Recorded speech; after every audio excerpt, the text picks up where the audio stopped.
Well, good afternoon, good evening, good morning, wherever you are across the world. Welcome to another live iThemes training event. My name is Nathan Ingram. I am the host here at iThemes Training, and it is time for our monthly news roundup. Once a month, we look across the ecosystem of the WordPress world and see the things that are worth talking about and put some slides together. So that's what we're doing today, and we got a lot to talk about. So if you're just joining us in GoToWebinar, head over to iThemes.com/chat, iThemes.com/chat. Therein, you will find the link to today's slides that has all the things you will see on your screen. Also, there's links at the bottom of each of these slides. So if you want the source links, grab the slides. We mentioned in the pre-show, this is the final public webinar that we'll be doing on GoToWebinar. So we'll be moving to Zoom. Officially starting Thursday with our office hours webinar for members. And then the webinar next Tuesday, which is a cadence webinar, is going to be it's going to be done through Zoom here. So looking forward to this move to Zoom webinars. It's been a long time coming, and we'll probably hit some technical glitches as one would normally do. But this is it for GoToWebinar. This is also it for iThemes.com/chat. This is it. It's like the end of an era. So we'll just take a minute to celebrate that. I just thought about that today as we were launching the pre-show. I should have had a slide about this because iThemes.com/chat has been around for more than 10 years of webinars. More than 10 years. So it's a big thing. But we are moving to bigger and better technology. Zoom is going to be a breath of fresh air in a lot of different areas. And we'll talk about that later in today's webinar. All right, so let's get started as we always do with news from Core. A lot of things are happening in the Core community in WordPress. You probably noticed that 1 week ago today, WordPress 5.9.3 released and filled your inbox with emails from all your websites that say, hey, we just updated to the latest version of WordPress. 9 bug fixes in Core, 10 bug fixes in the block editor. And those updates should have automatically happened unless for some reason you disabled these minor core updates, which is not recommended, not a best practice.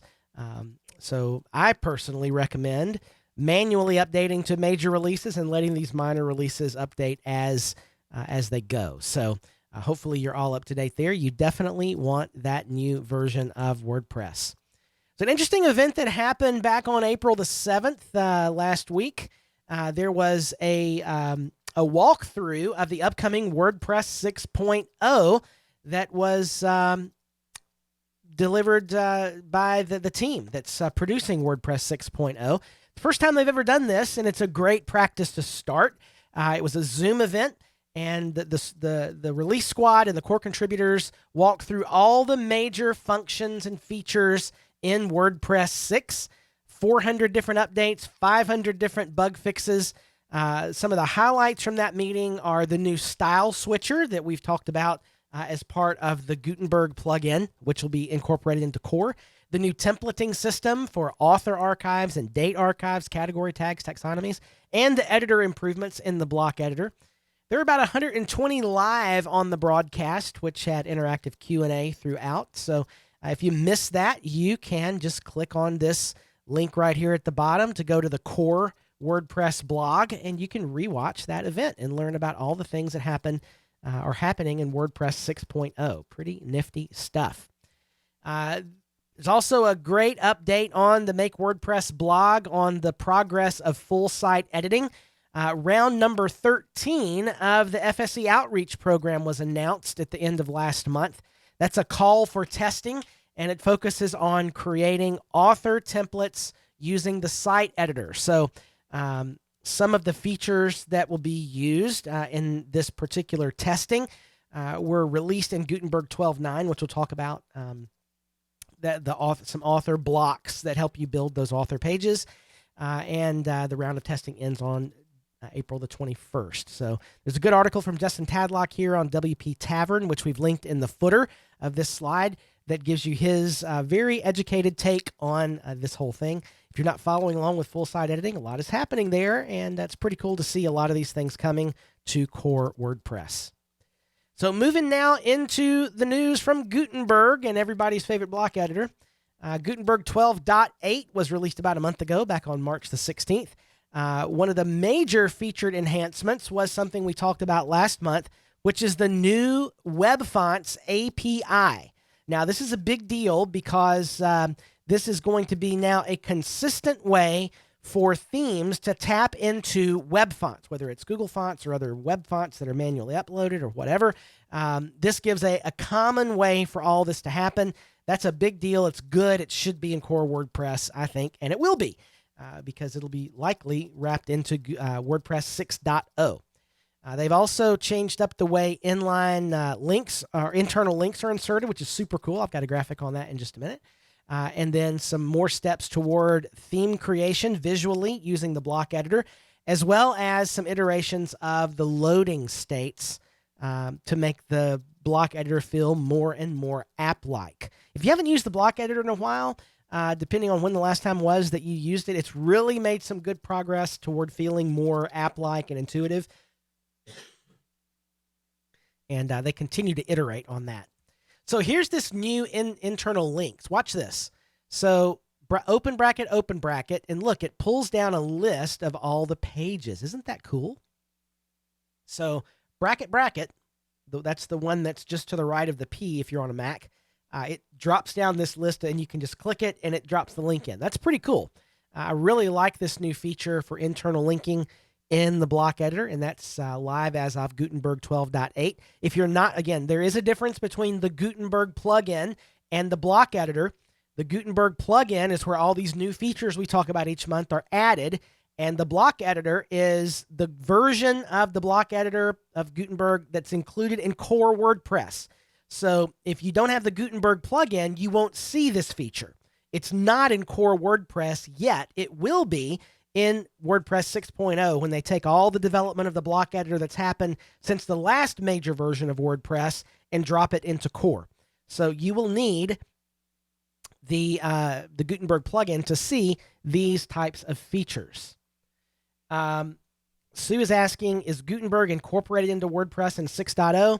Well, they'll be taking all of the building and development that's happened in the Gutenberg plugin since WordPress 5.9 and putting that into core. So Gutenberg has been continually, the development in the Gutenberg plugin has been continually added to core. KXCU is asking, is it in Cadence WP? Well, Cadence, it relies upon the block editor or the Gutenberg plugin that you have working. So just by virtue of having Cadence, you're not going to see this feature. You'll also need to add the Gutenberg plugin itself. However, probably you don't want to add the Gutenberg plugin. It's a beta plugin. It's where development is happening.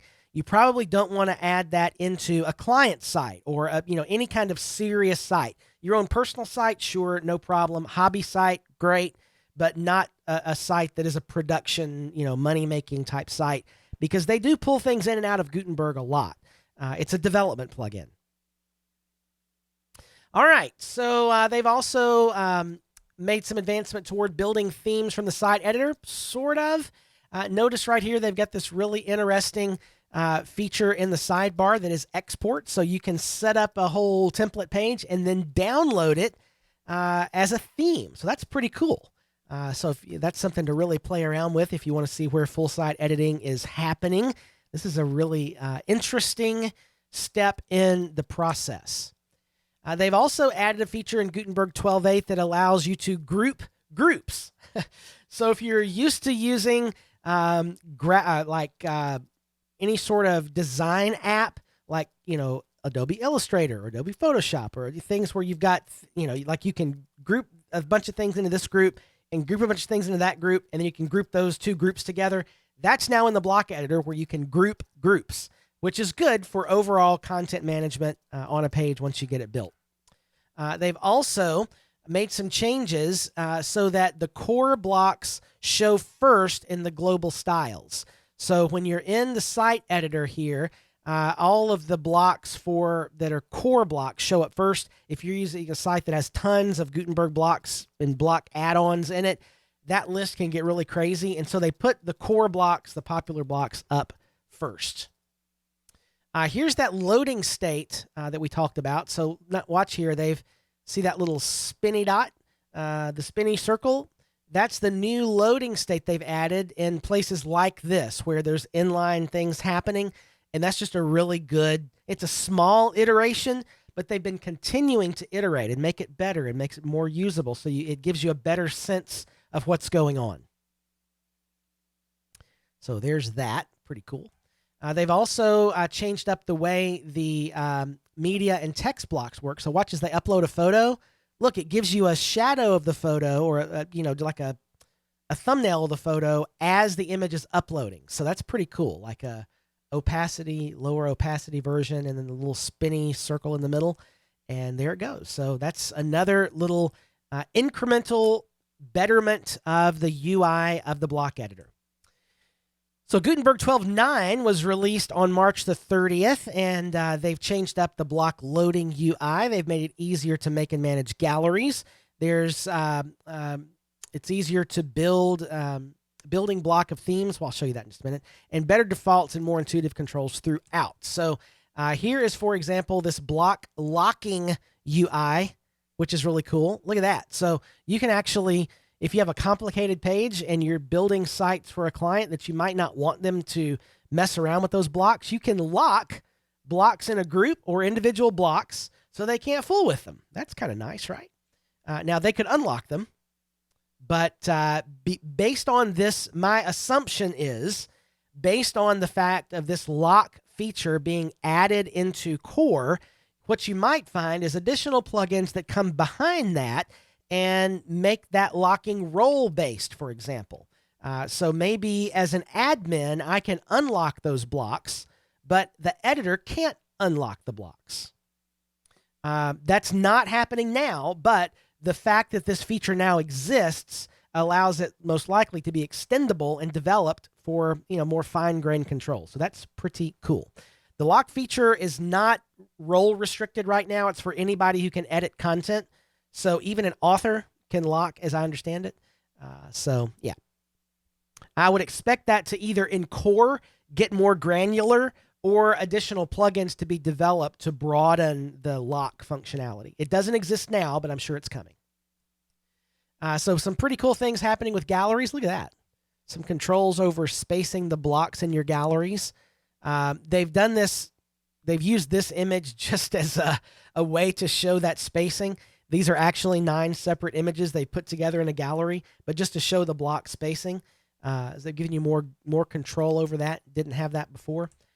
They've also given you the ability to, change up columns and the gaps in the columns and so forth. It makes the gallery a lot easier to make look like you want it to look.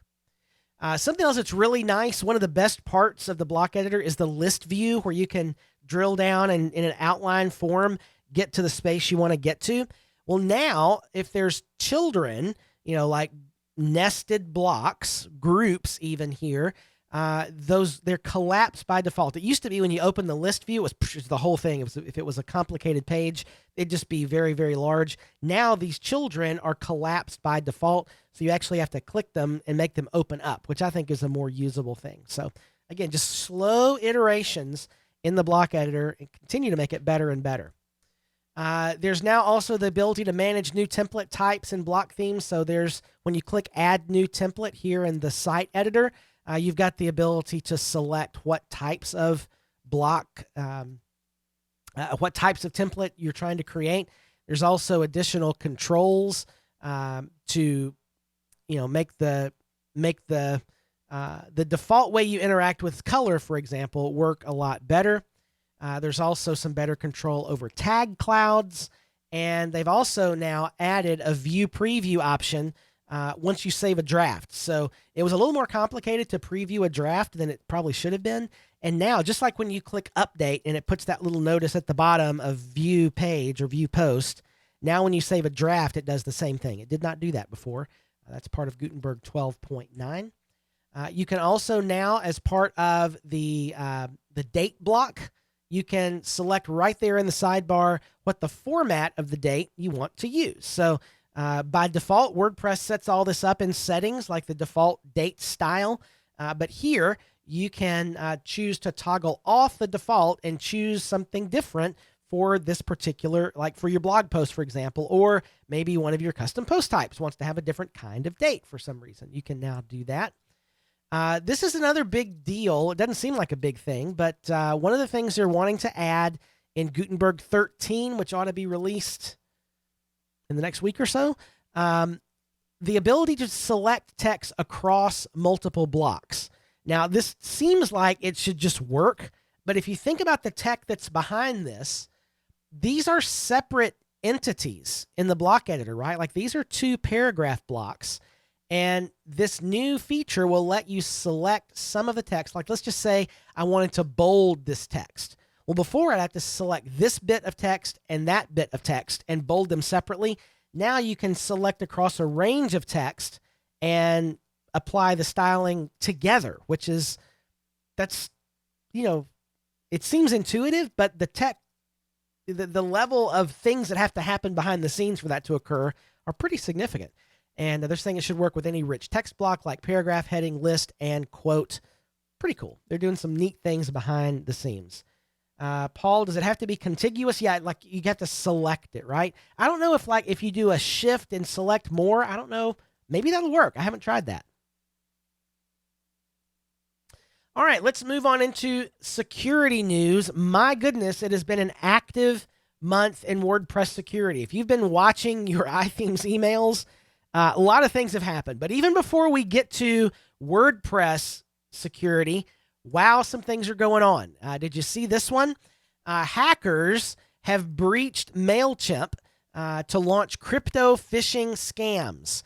So Mailchimp became aware of the breach on March the 26th. It was an attack that was specifically designed to create phishing attacks, like where they're emailing people to try to get their username and password and so forth. This happened by somebody was successful in a social engineering attack on a Mailchimp employee, basically making that person think that they were giving credentials to somebody legitimate and they weren't. And as a result of that social engineering attack, they were able to get access in the Mailchimp system. Mailchimp says the access was terminated quickly, whatever that means.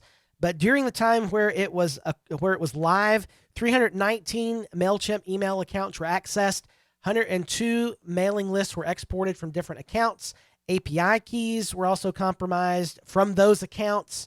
This, again, could have been thwarted if two-factor authentication, or the damage could have been contained had two-factor authentication been used by these 319 Mailchimp accounts. Now, the cryptocurrency wallet company Trezor reported that rogue emails were being sent from an opt-in, their opt-in newsletter on Mailchimp, and they were one of the companies that was targeted by this crypto phishing attack. And they said it was exceptional in sophistication and was clearly planned to a high level of detail. Hackers are smart, y'all, and they were trying to make some things happen here. Another big vulnerability in the WordPress space this month was ACF. So if you are using ACF, you definitely need to be aware of this. It affects all versions of ACF, both free and pro, prior to 5.12.1. This vulnerability allowed an attacker to view database information without the correct access permission. It was a 6.5 vulnerability, so not awful, but not nothing. It wouldn't be something to ignore for sure. The conditions would have to be just right in order for it to be exploited. But ACF patched this, but the changelog doesn't really reference a security vulnerability. I don't know. Think what you want to about that. The vulnerability does affect over 1 million users. So if you are an ACF user, you definitely want to make sure you are running the latest version of ACF. That brings us into our list of WordPress vulnerabilities. We do this every week on the iThemes blog. Direct links to those articles are down here. These lists have gotten so long, y'all, that from here forward, we're only including plugins with 10,000 or more installs on this list. That's my list here for WordPress News Roundup. The vulnerability report includes everything. It just got to be like, I didn't want 20 slides of lists of plugins. It's already like 4 slides full of plugins right now. And these are ones in the last month that have more than 10,000 installs. These are not minor plugins. Lots of security issues this month in the WordPress world. So be aware of any of these plugins, because any in this list I'm reading that are listed here in red, there's an active vulnerability. There is no known fix. And I have 4 slides of these this month. So ad injection, advanced page visit counter, Akismet privacy policies. That's not the Akismet main plugin. It's an add-on. Something. Auto links, bank malot, better search TMC, block bad bots, books and papers, bulk creator, cab fare calculator, clipper, database peak, delete old orders, donations, drop down menu widget, D tabs, DW question answer pro, EXMage or XMage, faculty, weekend schedule, form builder, good and bad comments, interactive medical drawing of the human body, which is probably the most on the nose plugin name here. Library file manager, mapping multiple URLs, master elements, material design for contact form 7, multi-list subscribe for Cindy, Narnu distributor, Nimble page builder, NS WooCommerce watermark, OS mapper, the King composer page builder, page security and membership, PZ link card, read offline, sermon browser, the Sassy social share is currently vulnerable. If you're using that, you need to get rid of it. Sync WooCommerce product feed to Google, testimonial slider, thank me later, which is intriguing. uLeaks security, video sync PDF, and WoW countdowns. All of those. And Sassy social share was one we actually used in our stack on my agency several years ago. I had to go back and pull that from a number of sites. There's a lot of plugins on this list, y'all. So be aware. I went through those quick, but make sure you're not using any of those plugins on your sites, because there is no current fix. And remember, deactivating is great, but the plugin is still on your site, even if it's not active. The plugin is still on your site, and the code can still be exploited. So you'll want to make sure you delete any of these vulnerable plugins. Stacy is saying the Sassy social share was fixed. It may be that as of the time when we reported, these are pulling from the blog posts. It may have been updated since then. Just be sure that you're up to date on the latest versions on these, if they have updated. Melanie said it was Friday that they pushed out. And it was weeks ago. Like, it was vulnerable for a number of weeks. I know that. I know particularly this. So here's just a good little conversation piece. Sassy social share, for example, was one we had on a handful of sites, 5 or 6, I think. And I gave them about a week to fix the problem, and they didn't fix it. And so I replaced the plugin on all the sites. So, that was a judgment call that I made. I should have replaced it immediately. I don't know. But, I gave them a few days because we've been using them for years, and then I just replaced everything. So, all right. Let us move into the plugin vulnerabilities. These are plugins that have been patched, again, with 10,000 or more installs. I'm just going to read over these and hit any really big ones that I noticed, like Ad Inserter is a big one, the ACF plugin that we talked about, the Amelia Calendar plugin, Caldera Forms, the big Download Manager for WordPress plugin, Easy Digital Downloads, Export All URLs was one we just talked about, I think, in a recent plugin roundup. The favicon generator, which we talked about years ago, FV video player, the Gutenberg plugin itself had a vulnerability. Hummingbird from WPMU. Let's see here. Optimal image optimization. Let's see here. MapPress is a big one. WP Vivid backup plugin. The MyCred plugin. A lot of vulnerabilities this month, y'all. Let's see. Profile Builder. The Safe SVG is one we use. Thirsty Affiliates, Clean Talk, lots of plugins, Updraft, WooCommerce Core, WP Downgrade, WP Data Tables, a lot of big plugins this month, a lot of major security vulnerabilities, many of them patched, many of them have not. Definitely watch your sites, because this is one of those months that for whatever reason, the threat level is enhanced, y'all. All right. So let's move on into the news from iThemes. One of the big things that iThemes talked about this in the past week or so is that they have now included Site Scan in the free version of iThemes security. That means that the number one reason why WordPress sites get hacked, which is vulnerable plugins, vulnerable themes, or vulnerable versions of WordPress core, like we just talked about, the iThemes Security Site Scan scans your site twice a day and lets you know if you have a vulnerability. So that part is now included free in the free version of iThemes Security. Now, if you want the most valuable part of Site Scan to me is the accompanying Pro feature, which actually will patch the vulnerability if the fix exists. So that lives under the version management settings in iThemes Security Pro.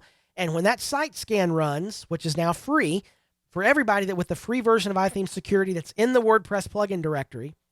But if you have the Pro version, when that Site Scan runs twice a day, if the patch exists, iThemes Security Pro will automatically apply that patch without you even having to worry about it. So that's a super important Pro addition to a great feature that is now available for free to the WordPress community in the version of iThemes Security that is in the WordPress plugin directory. Big news. All right. Customer spotlights. Erica. Erica, are you here today? Are you in the chat? Erica is our feature iThemes customer spotlight. Erica was interviewed by our marketing team. Kristen spent some time with her, and it's a great write-up of Erica and her agency. So if you haven't read that yet, do so. If you'd like to read all the customer spotlights, they are there at iThemes.com/customer-spotlights. If you would like to have a customer spotlight made about you, we will give you $100 in swag. The call takes about 45 minutes, and we'll give you a high-value backlink to your business site from iThemes.com. iThemes has a big page ranking, and that can help your SEO. So if you're interested in that, you can just grab this link right here. Download the slides and click that link and schedule a time with Kristen, about 45 minutes, to walk through your business and just talk a little bit about how you use iThemes products and any suggestions you have for us to make things better. All right, 2 big SEO events coming up. This is the premium events for April and May, both with Lindsay Halsey from Pathfinder SEO. She has been our resident SEO guru for a number of years now. We love Lindsay. She always brings it when she comes. She is an incredibly organized and thoughtful presenter, and not only brings great information to the table, but also does a great job answering questions. So April 26th and 27th, 1 to 3 p.m. each day, is our SEO Basics Workshop. We're going to be talking about intro to SEO, keyword research, content SEO, on-site SEO. You can sign up if you're a member. This does require a membership. You can sign up right here at this event or get information, additional information about the event. And then the May event is May 24th and 25th from 1 to 3 p.m. Central each day. This is the masterclass where we're talking about link building and local search. So those are 2 topics we haven't really done a deep dive on. Each of those are getting a day in the month of May. So that's going to be a lot of good new material for our iThemes audience. Now, I announced this, I think, in an office hours. I announced this recently. We still do not yet have the promo page up for this because it's still a bit out, but the June premium event has been planned. It is, I didn't put the date on here. It's whatever the final Tuesday and Wednesday of June are. I forgot to put the date. We'll have the actual information page in the next couple weeks. But our June premium event is one that I am super excited about. It's all about website accessibility. And this is a topic that I've been really looking for a great presenter on for some time. And I'm pleased to announce that Amber Hines of Equalized Digital will be with us for 2 days. Thank you, Chris. It's June 28th and 29th, as usual, 1 to 3 p.m. Central each of those days. The first hour is an intro to web accessibility. So even if you don't know anything about web accessibility, you'll have a good overview in that first hour. Then we'll deal with common web accessibility issues. The second day is how to identify those accessibility issues on your website using various tools. They'll even talk about how to do keyboard testing and use a screen reader so you can see what it's like to try to navigate a site like someone with a disability might have to do. And then in the final hour, stepping toward fixing those accessibility issues. In dealing with accessibility overlays and plugins and those sorts of things. Recommended plugins for solving problems. Some code with recommended corrections. So this is a great event. I'm stoked about it. And I'm really happy that we got Amber nailed down for June 28th and 29th. Again, you can't sign up for it yet. You will be able to in the next couple of weeks. Coming up on iThemes training tomorrow is our Fly 2022 session about marketing. That is 1 o'clock tomorrow. Office hours, April the 14th. Then on Tuesday, if you haven't signed up for it yet, make sure you do theming and templating WooCommerce with Cadence Shop Kit. So the new Cadence Shop Kit, if it hasn't been released, it's just about to be released, and it gives a much broader feature set to customize WooCommerce, like getting into the actual theming and templating of some of the WooCommerce pages. Super good. And Ben Rittner, the founder of Cadence, is going to be with us for that one. So that means it's your chance to ask anything you want to know about what's coming up in the Cadence world as well. I've got a great webinar on, this should be April the 20th. April the 20th with my friend Stephanie Hudson, Doing What You Love and Outsourcing the Rest. Stephanie has made a great agency based on outsourcing, and she's going to talk about that. We talked about the SEO Basics workshop coming up at the end of April, and then, of course, Plugin Roundup coming up. Now, I mentioned at the beginning today that this is our final public webinar using GoToWebinar. This is the final webinar in which we will use iThemes.com/chat because we are moving to Zoom webinars this week. So beginning with office hours this Thursday, we're starting with Zoom. No more GoToWebinar. If you're in the Fly group, we will still use GoToWebinar tomorrow. Okay, but for the office hours is when we're going to launch Zoom. I mean, I am anticipating some problems. I'm just going to say it. It's a brand new thing. You know, we might hit some speed bumps, and office hours is a great place to work through some of those and get your feedback and make sure we're delivering the best webinar we can. So you should be seeing the Zoom webinars slide now. Is everybody seeing that, or are we having issues with GoToWebinar again? Okay, good. So some of the things we'll be having as we get into Zoom are hopefully fewer glitches like we have with GoToWebinar from time to time. We'll also be adding the live transcripts, which was one of the major reasons we moved over to Zoom. We want our webinars to be as accessible as possible to folks, and having a live transcript is really helpful. There will also, of course, be the Zoom chat that's right there in the Zoom app. So you can much easier now watch a webinar on a mobile device without the ability to have multiple windows open because the chat is integrated. The add to calendar links that actually work for your reminder emails. Yeah, so here's what we've done. A lot of work has been done by our marketing team over the last several days.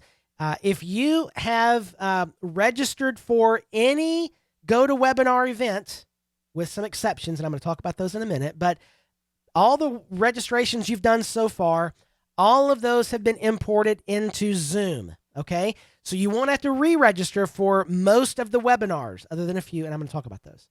So we went through and we updated all those registration links on the site, the training site. Those are all now Zoom registration links. And if you were already registered, we imported you as an existing attendee to the new Zoom event. So you shouldn't have to do anything in most cases. Now, here's the caveat, okay? For these, for the recurring webinars like News Roundup and Plugin Roundup, one of the things I know everybody likes was the ability to register once and you're just added on forever, right? Zoom doesn't support that. Zoom does not support signing up for recurring webinars at irregular dates.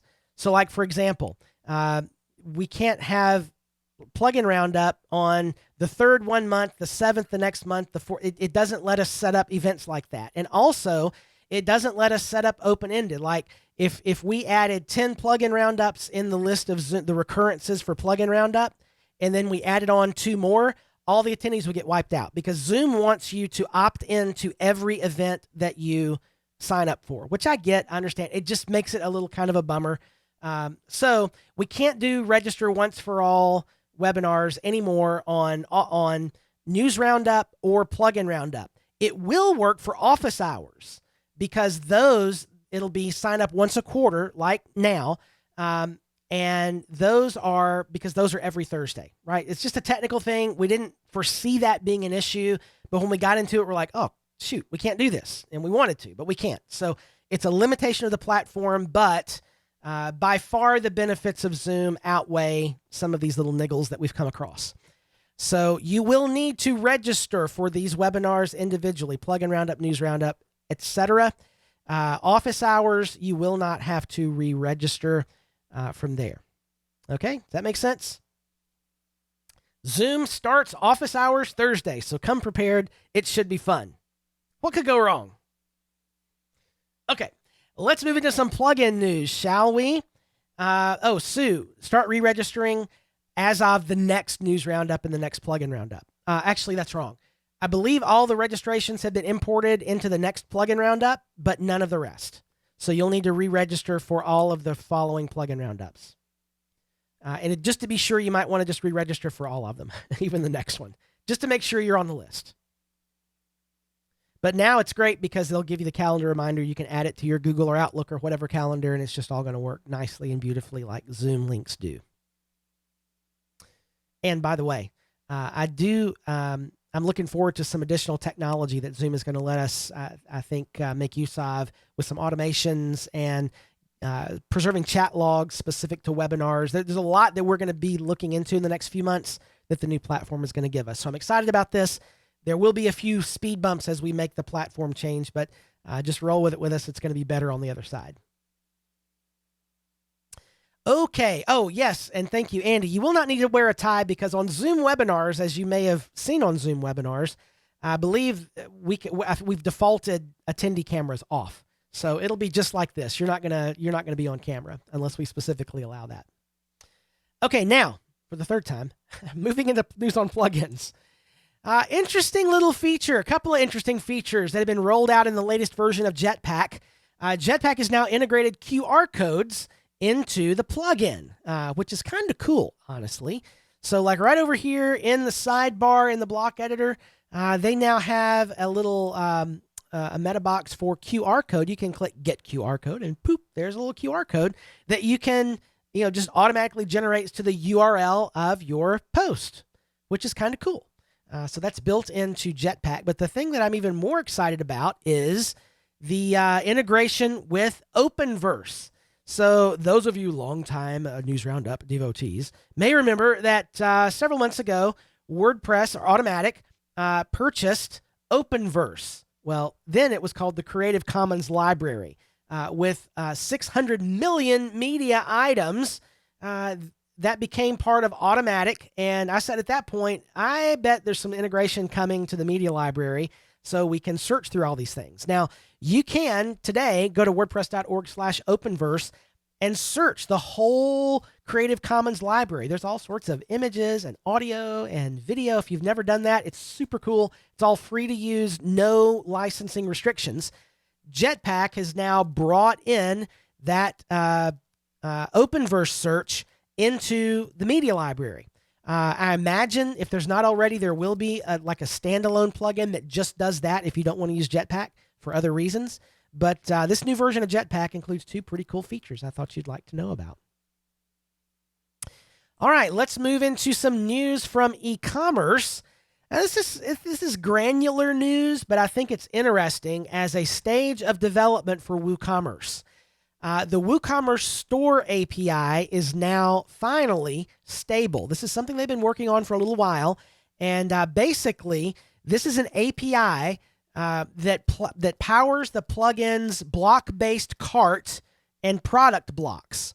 So there's been a lot of development happening in the background on WooCommerce in regard to this, and this API, what it lets you do is provide. It's unauthenticated, which is not necessarily a bad thing. Before you get worried, it lets you see product and cart and checkout functionality. Why would you want to do this? Well, it can allow you, for example, to build a whole custom front end for WooCommerce that doesn't involve WooCommerce. Like it can be pulled into a mobile app, for example, and with a completely simplified checkout routine, still using the power of WooCommerce in the background that's still running on your website, but moved into some other front-end user interface. So this is, for developer-y type people, how powerful this is and the landmark that this is. So for those of us that are not developer-y type people, what this means is it's a whole new set of options for WooCommerce. And for me, somebody that's probably not ever going to build one of these custom front ends, what it does do is allow me to get my clients into a platform that has even more options than it does today. So that's really good stuff, and it's hard work that's been happening from the WooCommerce team, and we'll likely see some really cool things being built using this store API. So there you go. All right, let's take a look at some SEO news. This was an interesting little tidbit on Search Engine Journal. Search Engine Journal, by the way, is one of those sites that if you do anything with SEO, you really want to be aware of. They have excellent articles. It's one of the default news sources for SEO news that we use. John Mueller of Google says, content that is automatically generated with AI writing tools is spam. How about that? So for... If you watch, how many of you watch AppSumo and all those deals that go past AppSumo? Like 1 in 4 deals on AppSumo is yet another content generating AI. They're everywhere now. A lot of them are integrated into WordPress and blah, blah, blah. Officially, Google says AI writing tools and content generated by them are considered spam. Now, that was the direct response to a question about AI writing tools during a Google Search Central Hangout. And Mueller said that content written by AI falls under the category of auto-generated content, which could lead to a penalty against your site. Now, the question is, a lot of these AIs have gotten really good. And if you've used any of the latest generation of them, they are pretty good. Could Google's system detect that it's actually an AI? I don't know. That's the question. Mueller makes no claims about that. And while the use of AI writing tools may not be nefarious, Google considers them today to be spam in all circumstances. The Search Engine Journal article here says that it's likely that those GPT-3 AI tools will be undetected by Google. I don't know. Here's the more interesting thing. Those rules about auto-generated content were written in the early 2000s to combat the little trend of article spinners that would just kind of throw some junk together and get it out on the web to try to, manipulate Google search results 20 years ago. But today, that's not what these AI tools are used for. Universities, media outlets are using AI for research automation, cross-referencing, crawling, even writing full articles. AI can help content creators overcome language and literacy barriers and improve their quality of writing. So my take on this is it's going to be interesting to see if Google's rules evolve since AI isn't going anywhere. And, despite all the rules that Google has, the one thing that you could usually depend on Google to do is to side on the side of the user. Because, Google's job is to make Google money, and Google makes money by getting users accurate search results. And if these AI tools can produce content that is a quality search result, then why would Google penalize that? I don't know. It's an interesting discussion. Probably be one to follow in the coming months. I think probably Google ought to update their guidelines for this. All right, here's another one that is interesting. Alt text is only a factor for image search, again, says Google's John Mueller. Mueller says that as far as Google is concerned, adding alt text to an image does not add value for regular web search. So for years, some SEOs, especially those that haven't been keeping up with trends, pardon me, have said, they just try to keyword stuff their alt text in images because, it helps my Google ranking. John Mueller says it doesn't. It does not help the ranking of that page. It can, of course, help the ranking of that image in Google image search. And so if your SEO strategy involves getting your images ranked and clicking on those images, which lead to an attachment page with information and links, sure, that could be a good strategy. But simply adding alt text to an image does not help your SEO for that page, nor does its absence negatively impact rankings in search. Now, he quickly added that alt text is recommended from an accessibility standpoint, of course, because that's what it's there for. Like alt text has been hijacked by SEOs to try to bump up their rankings, and Google has thankfully clarified this. So this is an interesting article. If you do SEO, you can geek out on this a little bit. From an SEO point of view, the decision to use alt text depends on whether you care about the images showing up in image search. So that's a great nutshell of this whole thing. And of course, whether you care about accessibility. If you use alt text, the alt text should describe what's in the image for people who can't view it. So for example, a photo of two phones, not iPhone 13 with super duper, acme.com cable. It's not product. It's not, keyword stuffing. It's just a description of this image and, how it relates to this whole page. Anyway, okay, let's get into some other news. We have several additional other type articles to share with you this month. There is a new featured cover block that Justin Tadlock talks about in detail in this article. This is especially helpful if you're a block editor person or you're a developer and you want to see what's going on there. So one of the things, so this is something that's happened. It's a small thing, you might think, but it's a big deal in the evolution of the block editor. So for those of you, if you're like me and you've been using a page builder for years, you have been able to, for example, attach to a row, show the background image for this row should be the featured image of the post or the page. We've been able to do that for years. You couldn't do that in the block editor until now. So they have now enabled binding data or data binding so that you can attach something about this page or post to this particular block that is on that page or post. And so there's a great article about how that happened. Here's featured images dropping in behind cover blocks. It's a very small thing, but it's a big deal in the block editor because that sort of thing has not been possible until now. So that should ship in Gutenberg 13 next week and probably will be included in WordPress 6.0. Let's see. Here's another little bit of news. The WordPress.org pattern creator is now open to the public. So that is now under WordPress.org, and you can click the patterns button.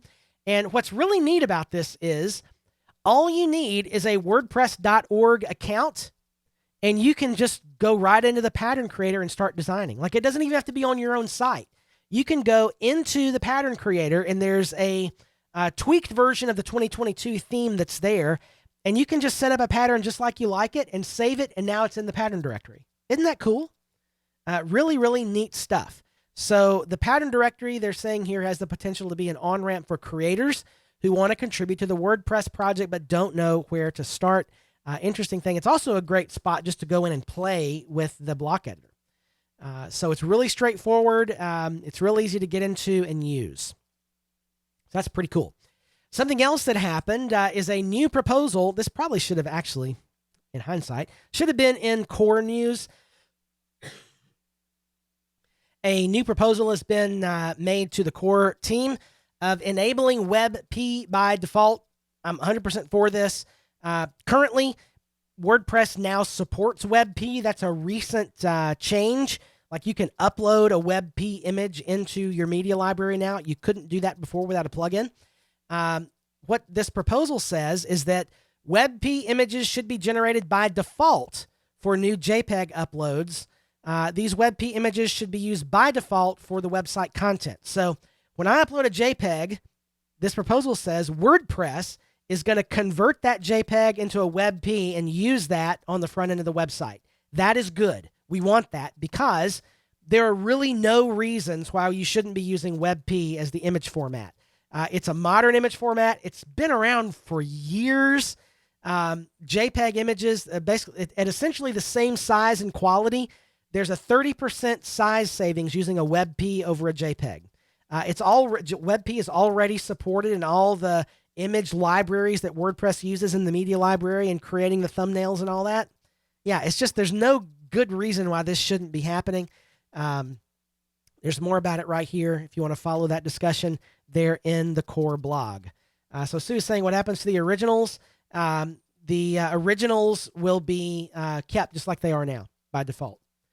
KXC is asking about what about the PNG images. I I usually I use an image optimizing plugin, and I have it convert ping images to WebP as well. I believe this proposal only covers JPEG, but it may expand to cover other formats as well. I would still, by the way, even if WordPress does this by default, I would still recommend an image optimizing plugin just to get the most out of your media library. Paul is asking, why is there an argument against it? It's just hasn't been added yet. Nobody's picked up the flag and said, let's add WebP to WordPress until now. Before, it was not as widely supported, but that was a while ago.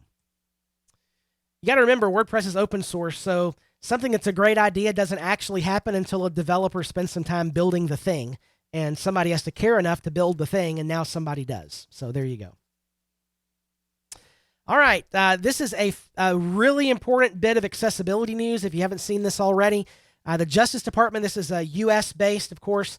The U.S. Justice Department has issued web accessibility guidance under the Americans with Disabilities Act. So it's been a bit of a Wild West interpretation of what the ADA applies to as far as web accessibility, since it was written decades before the web was even a thing. And so these guidelines talk about the importance of web accessibility, the barriers that people with disabilities encounter. When does web content need to be accessible and required to be so by the ADA, and then tips on making it accessible. If you do websites that touch on accessibility, which more and more of us are having to deal with now, you definitely want to read this guidance. And I'm sure that when we get to our June event, Amber will be talking more about this. I'm only going to hit on this briefly. This is an interesting article on Post Status, the weaponizing of open source projects. This is particularly has come into light following the Russian invasion of Ukraine, and some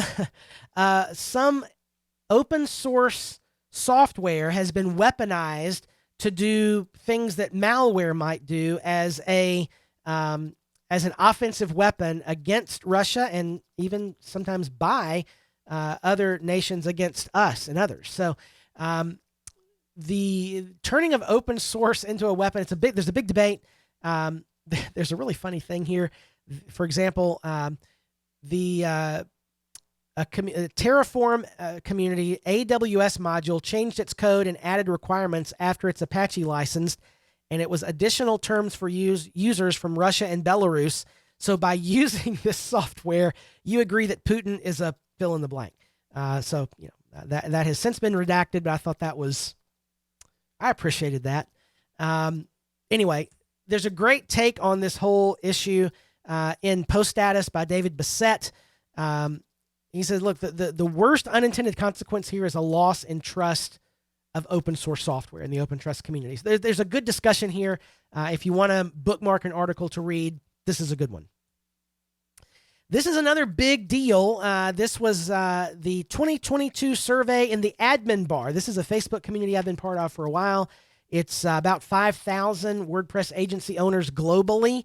If you're not a part of that, there's an application here at facebook.com/group/theadminbar. I 100% recommend the group. It's a great spot. If you're not there, you should be if you do WordPress stuff with clients. They do an annual WordPress agency survey. This one had 321 surveyed from 22 different countries. A lot of great information here. I'll be talking about some of this in more detail during the marketing talk tomorrow in the Fly course. But 35.5% of WordPress websites are priced between $2,500 and $5,000. The lowest in this range, the highest in this range. That's interesting. Everybody's always wondering what to charge. Annual revenue of agencies. So 40% of WordPress agencies surveyed make less than $50,000 a year, and you'll see it trail off there. These are really, really good statistics. Accessibility. Over half of the agencies that we spoke with strive for best accessibility practices, and about 25% offer no accessibility practices. So that's an interesting one. But the ones who do are invoicing higher than average for their website. So that's a good thing. If you want to raise your rates, focus on accessibility.